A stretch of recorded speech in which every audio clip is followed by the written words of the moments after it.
What's up, guys? I'm live today in Dallas, Texas with the man Ryan Stewman, hardcore closer. He's doing the $1 Million Mastermind tomorrow and Thursday. A lot of you guys might not know Ryan. This guy, I have a tremendous amount of respect for him. He came from nothing, built a massive empire, was crushed down, built it right back up, crushed again. And I think it's really important for people to realize that that the second crush is definitely the easiest. Well, the bounce back is always more important, right? Yeah. Yeah, as long as you bounce back, doesn't matter if you fall 9 times, as long as you get up 10, you're going to be successful. Ryan, just give them because a lot of people that follow me are just following for legal advice, information. Give them a little bit of background about you and how you started your business and where you are today. Well, I can tell you some things that you want to avoid doing in order to remain legal, for sure. And so the thing is, you know, everybody loves a comeback story. Whether you've been in bad situations, whether you were adopted, you came from humble beginnings. America and the world in general, they love a story where someone can come from such hardships and make it to the top, you know, because it gives everybody else hope. It gives everybody else who's out there watching inspiration and hope that they can do the same thing, right? And that's what I'm trying to do with my story. I've had a lot of hardships. Some people on the planet have had it a lot worse than I am. But like Ali here said, you know, I've had it, lost it again, had it taken from me, lost it, given it away, then lost it, and then finally got it all back to where I am now. And my life's been a journey of ups and downs, you know, and we built a good fan base because I feel like at this point, man, I've been through so many experiences, both positive and negative, that a lot of people can relate to me because they're like, oh, he was where I am now, or he survived this thing that I'm currently going through, or Ryan has already mastered the thing that I'm trying to learn. And so it's just really been a blessing to be able to help people. But, you know, shortly about me, I've just, like I said, made a lot of mistakes. I was adopted at age 7. I dropped out of school in the 9th grade. I sold drugs, and when I was a teenager, I've been to prison, divorced, like pretty much every mistake you can make, I've made it. And at the time, it seemed like hell. You know, when you're facing incarceration or divorce, whether it's loss of freedom, loss of love, whatever the case it is, it seems like hell. But now that I'm 40 years old, I look back and I realize that, you know, like God, divine creator, whatever you want to call it, kind of had its hand on my life the whole time going, dude, I know you can survive rough stuff. And I know you can survive hell, and I'm going to use the experiences that you had in hell to help other people get to the heaven here on earth. And that's what I feel like my calling in life is. And I was just tested, like if you're going to be a Navy SEAL, like my friend Ryan Williams or David Goggins, if you're going to be a Navy SEAL, you have to go through Hell Week before you get the glory of becoming a Navy SEAL. And I feel like in my life, I had to go through hell 2 decades, you know what I mean? 2 decades of hell in order to really be able to get where I'm at right now in front of cameras like this, sharing a story of what's truly possible if you just put your mind to it.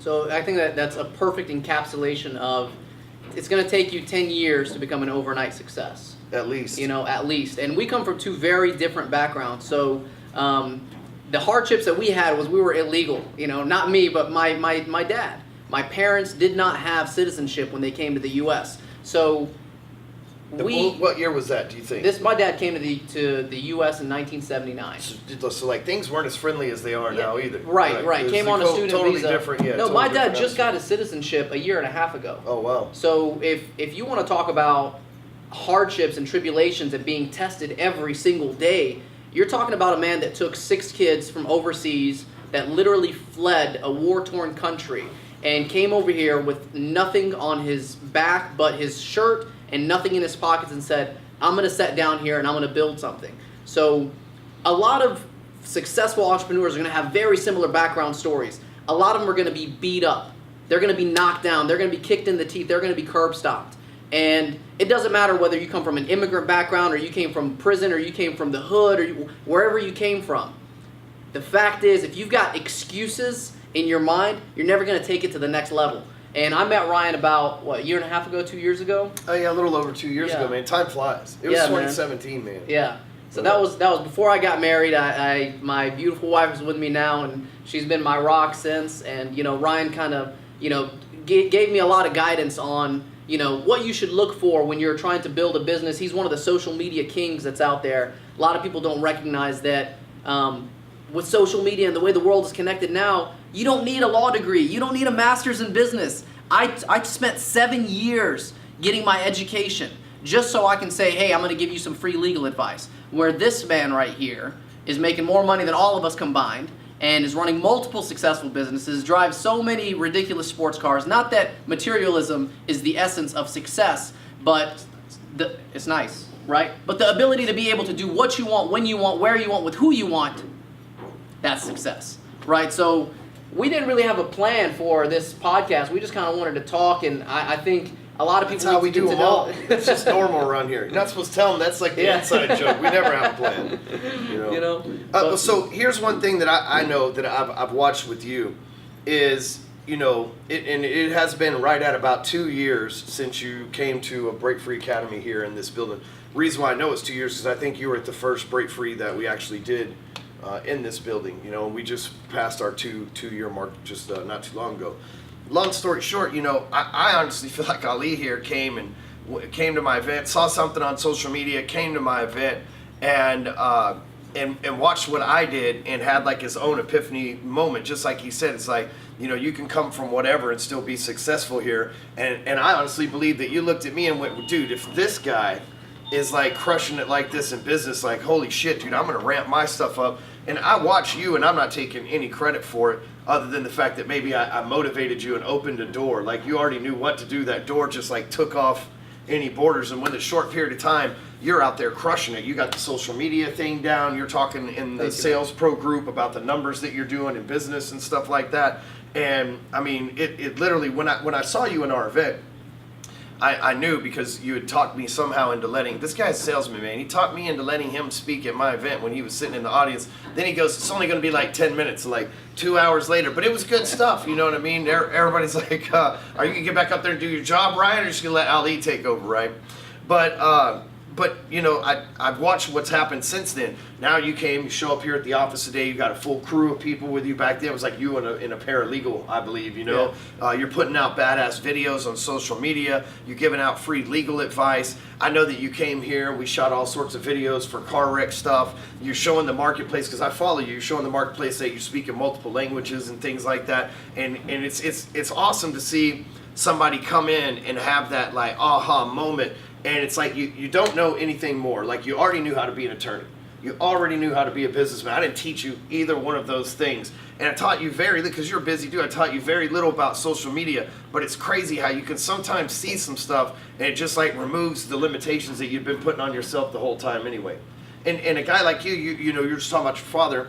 He probably slowly, because he came here with nothing, grew the wheel and tire business into what it is today, right? Like, he probably grew whatever business that he started back in the day and smaller over time. And so we have those same restrictions. If that's what our parents did, then we have those same restrictions. Like, well, Pops did it slow and over the course of 3 or 4 decades, you know, and then you don't realize that now, because social media, the internet, the connections that we have and the way everything is, you can do what used to take 20 years in 20 months, you know, if you're efficient with everything correctly. I think I appreciate everything you said, man. I think you hit the nail on the head when you said, I walked in here and saw that no one else spent 7 years in college. No one else had the background that I had.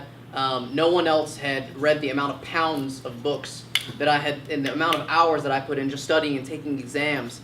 But everyone else was making millions. And I'm sitting over here thinking, oh, well, I got a law degree. I'm a lawyer. I can do my thing. And I had already started my business and it was doing well.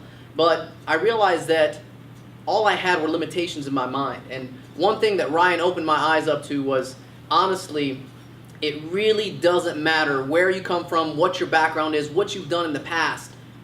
There's always someone out there that's got it worse off than you. And there's always someone that's working harder than you. And as long as you keep putting out content, you keep working, you keep hustling, something is going to happen. It's bound to happen, you know? And I think, man, it's just crazy, because I came in 2 years ago and I didn't really care about, to be completely honest, most of the people that I met were, none of them were attorneys, none of them were doctors, none of them were accountants or You're the first attorney we ever had at any of our And events. I'm probably going to be the last, because everyone else, and I'm telling you, if you're watching this video right now, it's what, April 23rd, 2019.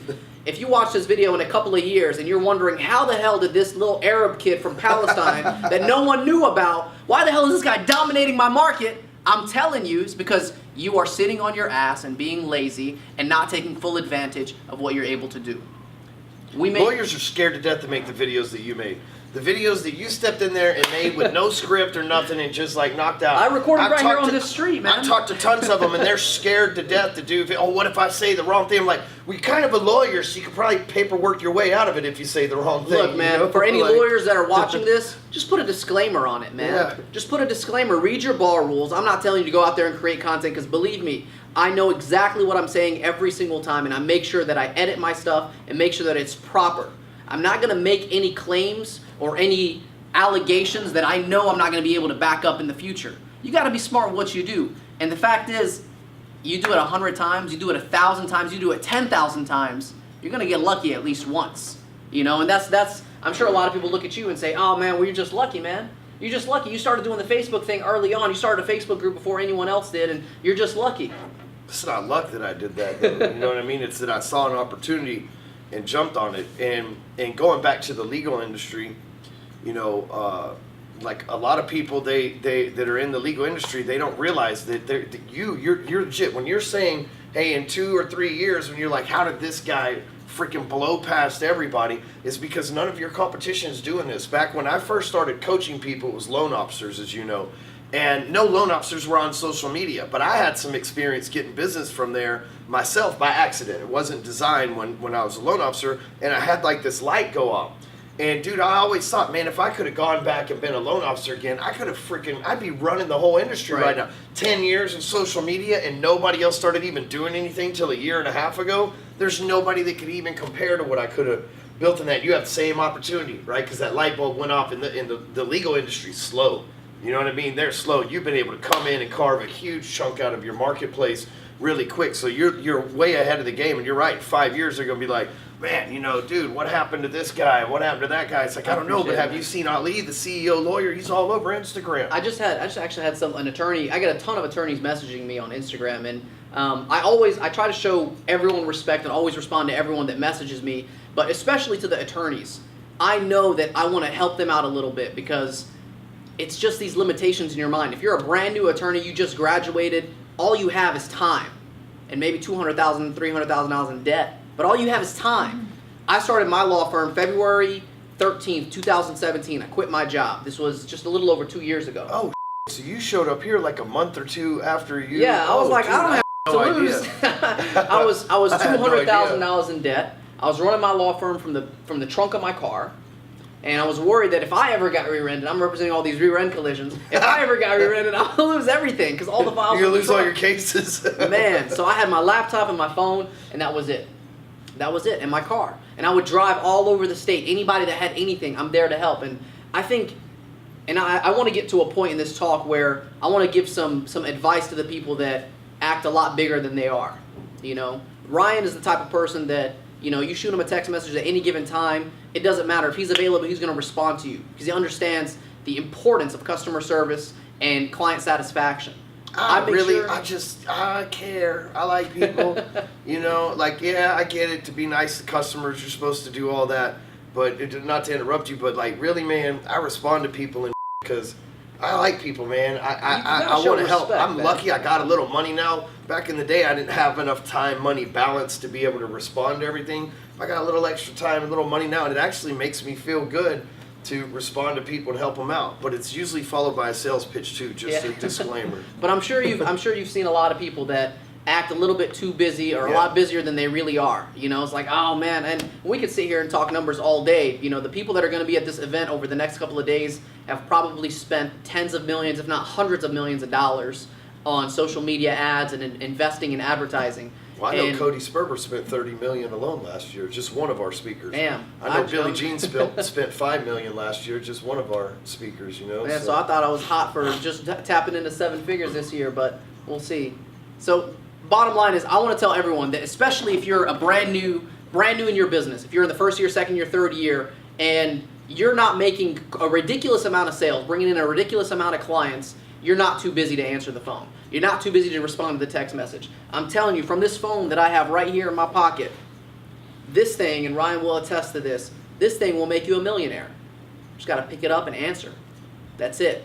You know, or and just respond to a text. be nice, These man. days you don't even have Be to damn nice. answer it. Just respond to a text. Be nice to people. I think one of my best pieces of advice that I've ever given, I give a lot of free legal advice, a lot of business advice, because, look, I'm only 28 years old right now, but I started doing business when I was 5, when I started printing off Pokemon characters and selling them in my pre-K, selling them at school.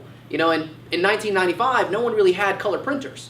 So I would print these off at home. My dad was an engineer, so he had a printer, right? And I would use his work printer, and I would cut off the URL at the bottom, so no one knew where it came from. They just thought, oh man, these are really nice. I went to Walmart and got the plastic sleeves and put them into a nice binder, so I had a presentation.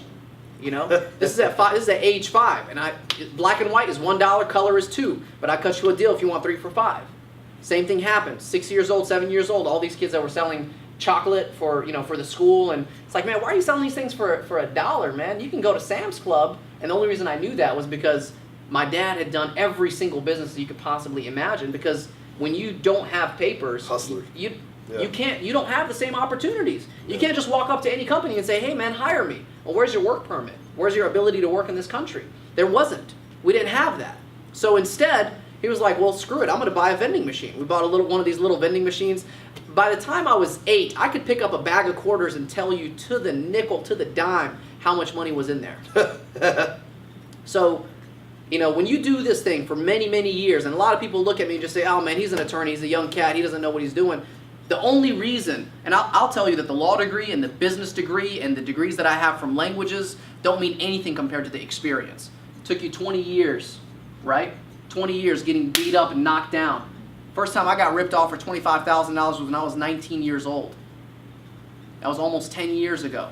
And so... It'd been easy to give up at that point, right? You weren't an attorney at that time, so it'd have been easy to just say, well, you know what? I was also scared. I was also, and I didn't know. You don't know what you don't know. Yeah. You don't know what you don't know.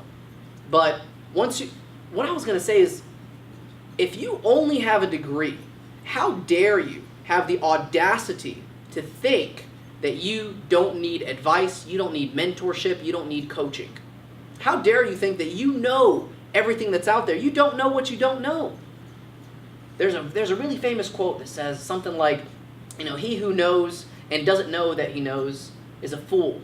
Avoid him. He who doesn't know and who doesn't know that he doesn't know is an idiot. Leave him alone. But he who knows and knows that he knows is wise. Follow him. There's very few people that know what they know. Most people don't know what they don't know. But if they know that they don't know what they don't know, they're still 10 steps ahead. And I say all this to say, you need time, you need experience, and because of social media and because of the opportunities that we have now, it doesn't matter if you're an ex-convict, doesn't matter if you're illegal, it doesn't matter where you stand, doesn't matter what your social environment is like. You pick up your phone, there's so much free information out there. You do a little bit of work online, you burn that midnight oil, you hustle, you work.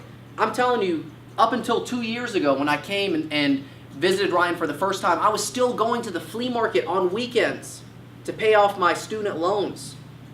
I was still going to the flea market as a licensed attorney. I have a doctorate in law, and I'm over here next to a man selling billy goats.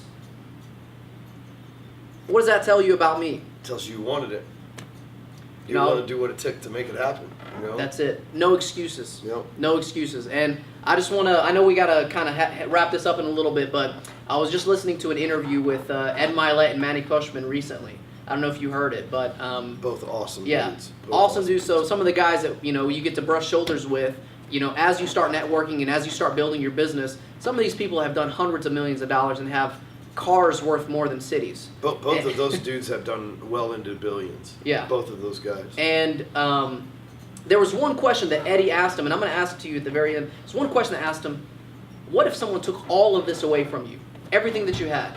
All your cars, your businesses, your office. What if someone came in and took everything away from you? What would happen? Well, that's happened to me before. Not like in that sense of somebody coming and taking it, but I've lost my ability to do things before. You know, in 2010, I got escorted out of my office and told that I couldn't originate mortgages anymore because I didn't have a license. And here's what happens to most people, and this is why I believe I'm successful. This is the reason why I'm leaving here, to go to an event that I dropped $300,000 in cash on to host for some people that I like, right? Most people, when they're in something that's dark, right? So their job gets taken from them, their bank accounts are frozen, their wife leaves them, like whatever that dark tunnel that we get thrown in as adult humans, right? Cancer, incarceration, betrayal, whatever, right? Most people focus on that dark tunnel. Like, oh my God, oh my God, this is going on in my life, and this is and it's getting all their attention and all their focus, right? He dumped me, he cheated on me, he left me, oh, he stole from me, my partner's a ripoff. Like, they get focused in the darkness of the tunnel that they're in.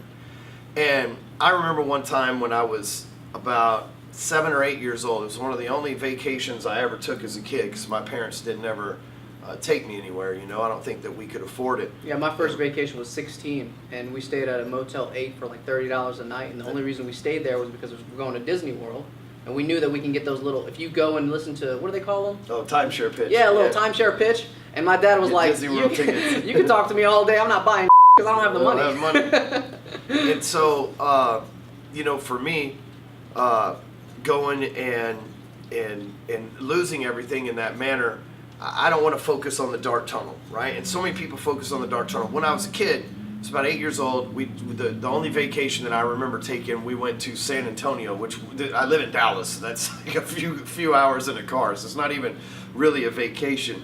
But on the way, there's a place that's a cave. It's like an underground cave. And you can go into this cave on a little like mine cart, and then you get out and you walk around. There's a dude with the flashlight. And I remember at 8 years old, at one point, the dude killed the flashlight, and he goes, "This is what total darkness means. Like there's absolutely no light where we're at right now." And he said, and I don't know how true this is. I'm not a total darkness scientist, right? But he said 9 hours of this, and the brain starts to go mad. And so most people, when they're in that dark cave, that dark tunnel of their life, where they're focused on the total darkness, right? And the guy said, "How do you escape the total darkness?" He said, "Listen, because you can't see any light. It's total darkness." He said, "Listen for running water. It's eventually going somewhere." And so in people's world, what happens is they get focused on the darkness around them. In 9 hours of that, your brain starts going mad, because we're made to thrive in light, just like plants or anything else.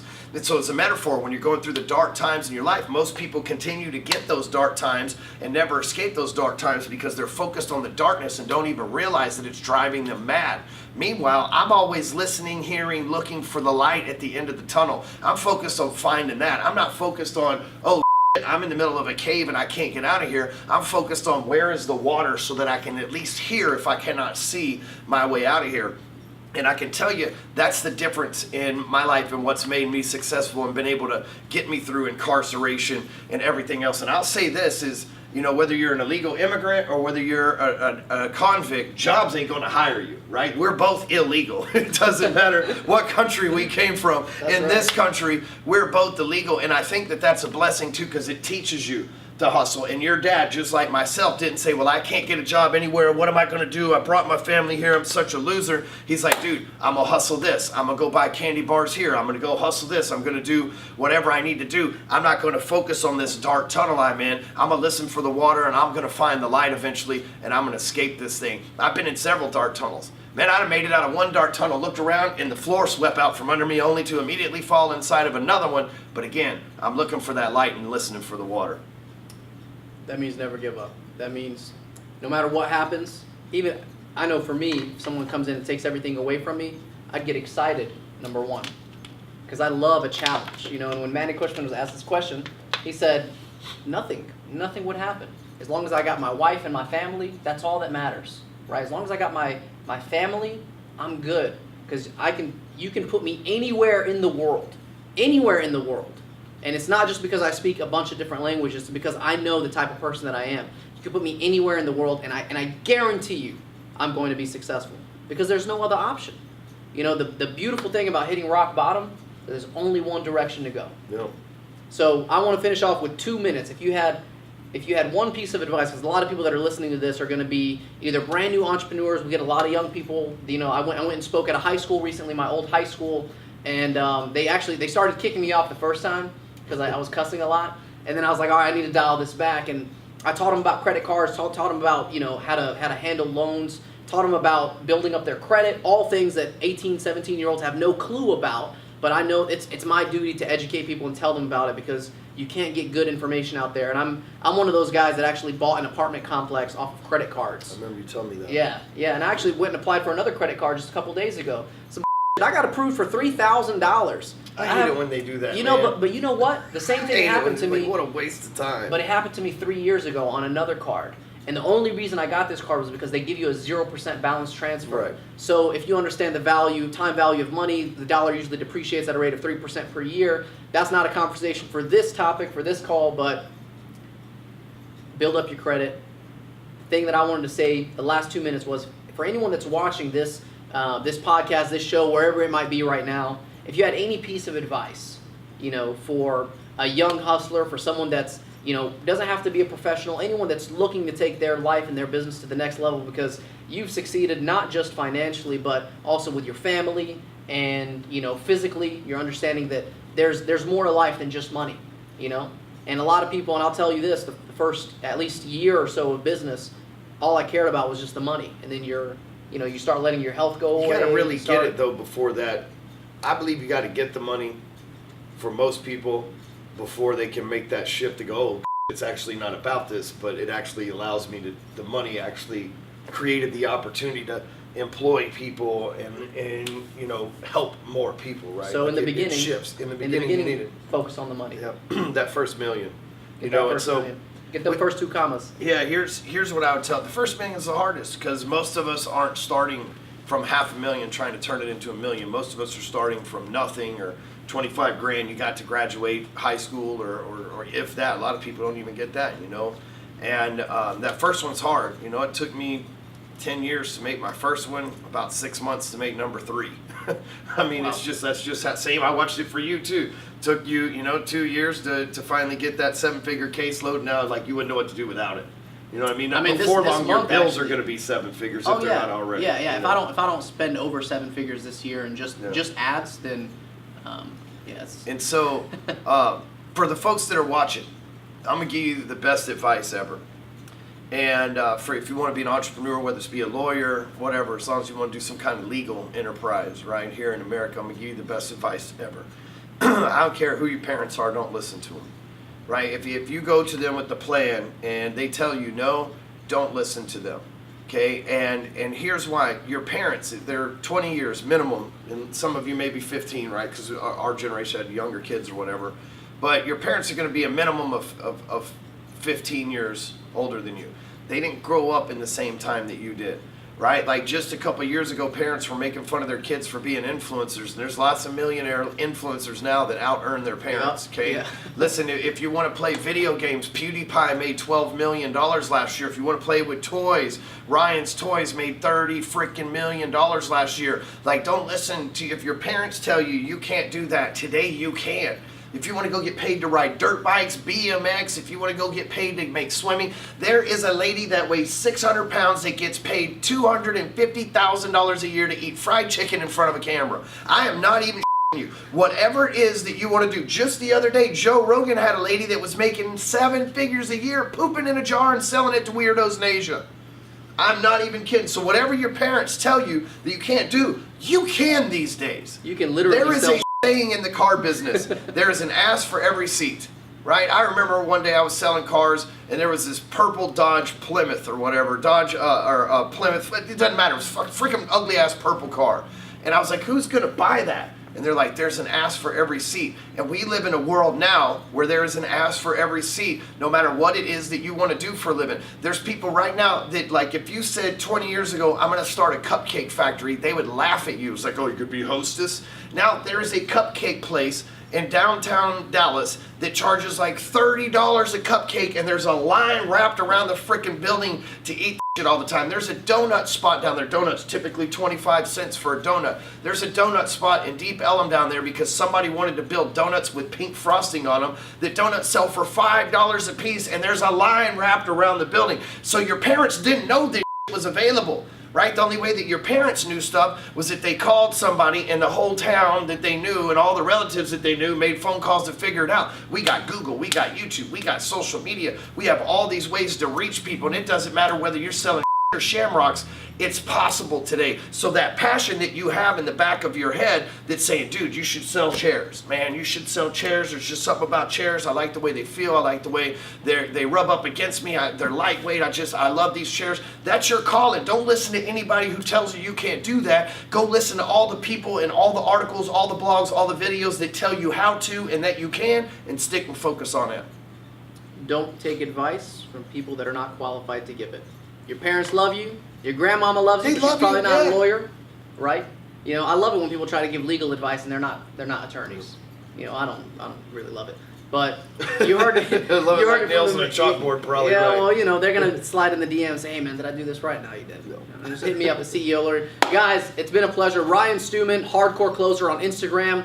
If you're watching this video, I'm CEO Lawyer on Instagram. I am the man that gives free legal advice. You're gonna be seeing a lot more of me. You're gonna be seeing a lot more of him. That's all that we have for today, man. I think we had a good time, and I know that people are going to benefit from this. Thanks, Appreciate man. you, big dog.